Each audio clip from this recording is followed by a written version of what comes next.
saya sebut di awal acara, Info Komputer telah melakukan riset kepada audiens dari KG Media, jadi media di bawah Kompas Gramedia Group, untuk memotret perilaku responden dalam menggunakan layanan digital banking. Temuan menarik dari riset tersebut akan disajikan oleh Mbak Liana Tristayanti, editor dari Info Komputer. Pada Mbak Liana saya hantarkan dengan pantun bahwa cintaku setiap kau pergi seperti kau selalu membawa kartu kredit. Silakan Mbak Lili untuk presentasi dengan durasi 10 menit. Silakan Mbak Lili untuk presentasinya.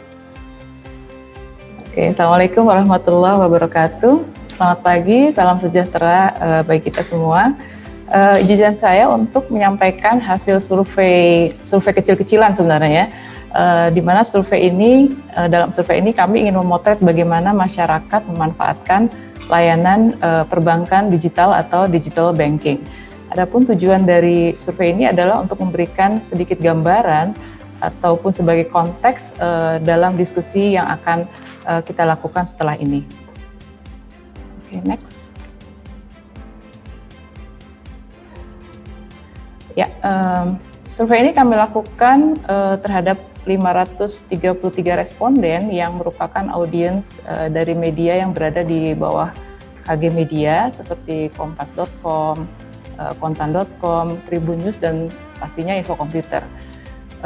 Kemudian sebagian besar dari responden kami ini berada di rentang usia 35 sampai 44 tahun, yang kalau kita bisa kategorikan sebagai Gen X ya, dan kategori usia 25 sampai 34 tahun yang termasuk kategori Gen Y.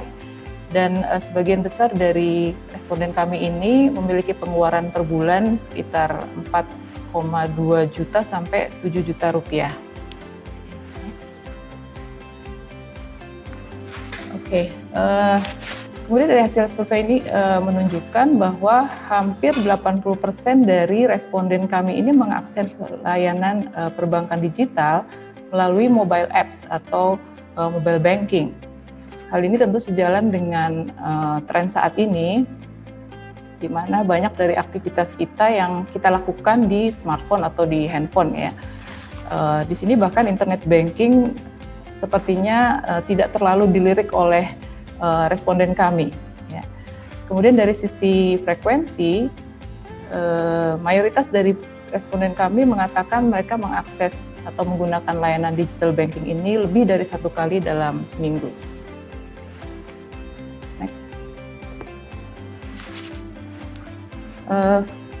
Ketika kami tanyakan mengenai apa yang biasa mereka lakukan dengan layanan digital banking, maka di sini disebutkan bahwa mayoritas dari responden kami ini seperti bisa kita duga melakukan transaksi keuangan di layanan digital banking ya, seperti transfer atau payment. Dan ketika kami menelaah lebih jauh aktivitas perbankan yang mereka lakukan, ternyata untuk pembayaran belanja, kemudian pembayaran tagihan, transfer dana, itu mereka dipastikan menggunakan digital banking. Sementara untuk penggunaan cash, kita lihat di sini terlihat semakin menurun di 3 aktivitas tadi, kecuali saat mereka akan menabung.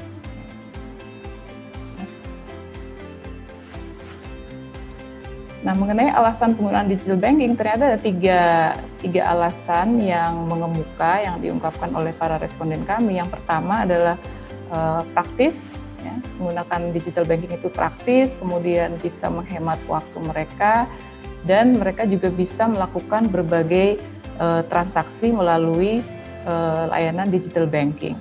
Nah, di sini ada sedikit catatan bahwa ternyata bagi existing user, mereka yang sudah menggunakan digital banking, promo-promo yang diberikan oleh penyedia layanan ternyata tidak menjadi alasan mereka untuk menggunakan layanan tersebut.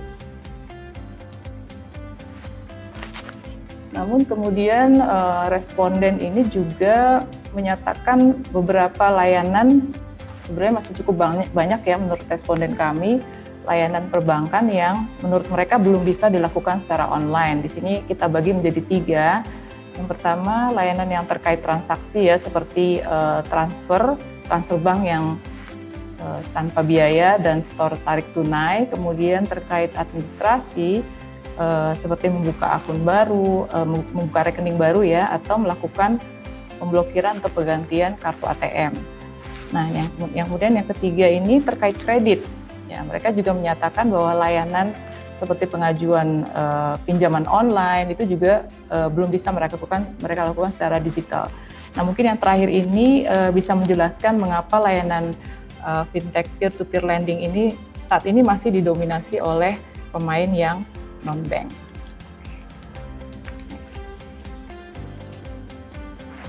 Nah, pada slide ini kami menunjukkan alasan responden yang non-user ya, jadi mereka yang belum menggunakan layanan perbankan digital, mengapa mereka belum atau tidak menggunakan layanan tersebut. Nah, ada dua alasan di sini yang kita angkat. Yang pertama adalah masalah keamanan data. Ya, jadi faktor keamanan ini masih menjadi kekhawatiran utama mereka dalam menggunakan layanan perbankan digital. Dan alasan yang kedua adalah ternyata mereka merasa belum membutuhkan layanan digital banking saat ini. Dan kalau kita gabungkan alasan itu dengan faktor-faktor yang bisa membuat non-user ini tertarik menggunakan digital banking, kami bisa sampaikan di sini ada 3 hal yang bisa digunakan untuk memikat segmen non-user ini agar beralih ke digital banking, yaitu pertama tadi jaminan keamanan data, kemudian kemudahan penggunaan layanan, dan penawaran promo yang menarik. Dan akhirnya dari survei ini kami bisa menarik 4 kesimpulan yang mungkin nanti bisa menjadi masukan atau sebagai bahan diskusi nanti. Yang pertama, bahwa mayoritas responden ini ternyata sudah akrab dengan layanan digital banking. Dan kegiatan utama yang mereka lakukan pada layanan ini adalah transfer dan pembayaran.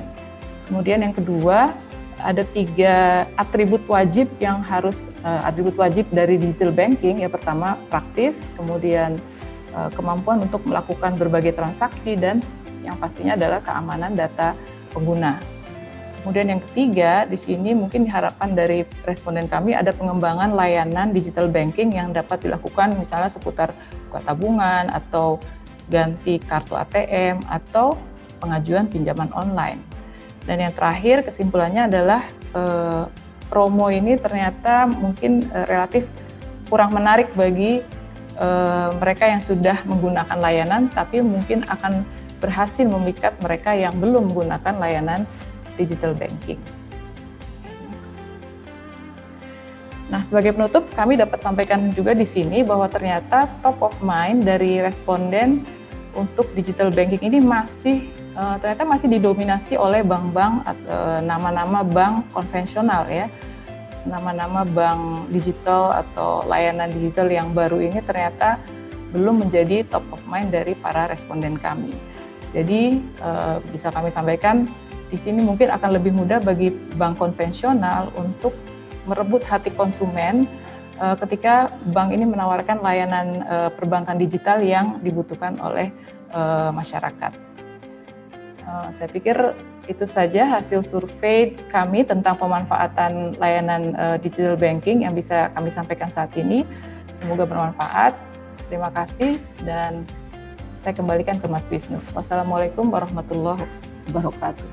Waalaikumsalam warahmatullahi wabarakatuh. Terima kasih Mbak Lili atas sharingnya, dan saya setuju tuh bahwa ganti kartu ATM itu suatu aktivitas yang terpaksa harus dilakukan di kantor bank ya, karena terakhir saya ke bank adalah ketika saya harus ganti kartu ATM dan prosesnya agak panjang gitu. Jadi saya kebayangnya sebenarnya sih gimana ketika kita kehilangan kartu dengan teknik akuntansi tertentu, kita kartu ATM itu bisa dikirim ke rumah. Kira-kira mungkin industri perbankan yang bisa mengatasi masalah itu tuh saya sangat apresiasi itu.